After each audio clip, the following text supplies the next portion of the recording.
I'm Mark Gilligan, the CEO of Blacksheep Power. I've loved motorbikes from when I was a teenager, and yeah, I never really thought about developing my own motorbike, but basically as a result of being an engineer and having done a lot of things, thought that doing things that were fun was something that was worth doing once I could conceive of something that I felt was worthy of doing. Well, fuel motorbikes are common and normal, and I love them, but there is a limited future they hold for us.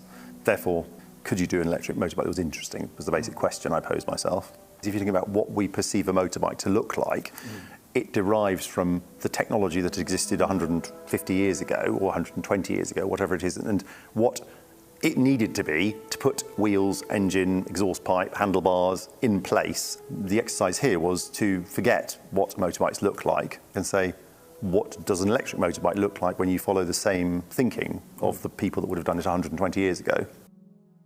We wanted to do something that hadn't been done before, and once we conceived of some new ways of doing everything that we thought were worthy of developing, then we developed everything from the inside out, starting from the fundamental concept of how the electromagnetic fields are generated to generate torque.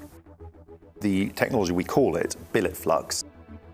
The field coils that generate the electromagnetic fields that are used to rotate a rotor, they are made from solid billets of copper that are CNC milled from solid, whereas every other electric motor on this planet, almost, are made from coils of wire.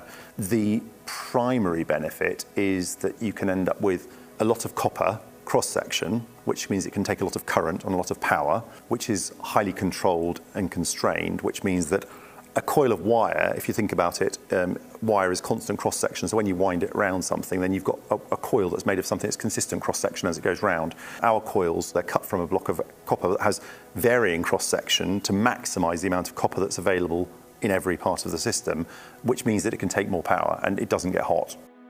If you look around you, there are spaghetti of cables everywhere.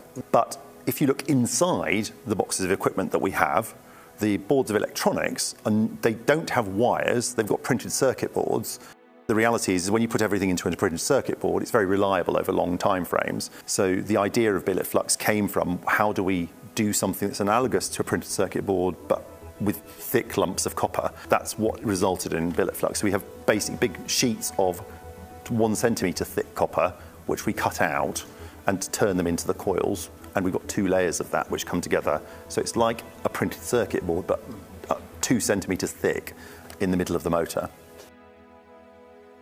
When we've shown this bike to groups of people who have opinions about motorbikes, an initial response can regularly be, I don't like it, because it doesn't look like something that I'm familiar with. But when they look at it for longer or they start understanding more about it, then they'll start respecting more and starting to say, oh, actually, it's really nice. We haven't aimed to make it look like anything. We've just made a motorbike that's honest from the ground up. We are a British company, but the reality is that there is no vehicle on the earth that is produced today that's truly made from the ground up in Britain, for example, because the supply chain of everything in the world is so global.